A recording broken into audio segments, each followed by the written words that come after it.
Faux. C'est pas facile parce que Mars est comme un endroit extrêmement hostile.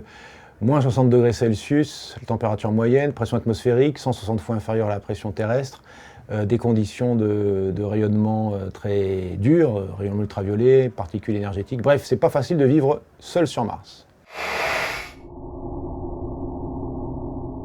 Ah oui, il y a des tempêtes de vent sur Mars, absolument. Des tempêtes de vent qui ont même des vents avec des vitesses assez importantes. Mais comme la densité de l'atmosphère est très faible, à peu près 80 fois plus faible que celle de la Terre, en fait, quand un vent martien souffle à 200 km/h, ça semblerait sur Terre une simple brise. Donc il y a des tempêtes, mais elles ne sont pas très fortes. Alors pas facile non plus, elles poussent sur Mars si vous amenez de la Terre, sans problème.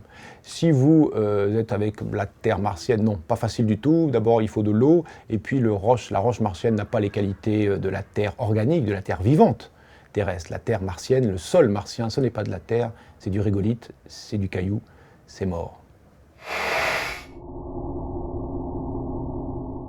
Alors non, ça c'est faux, les couchers de soleil ne sont pas du tout rouges, et l'atmosphère de Mars est très ténue, donc les couchers de soleil devraient apparaître très sombres, et très sombres, très gris disons, mais comme il y a des poussières en suspension, des poussières martiennes en suspension dans l'atmosphère, ces petites poussières rougeâtres vont diffuser la lumière et vont donner au coucher du soleil un aspect plutôt bleuté.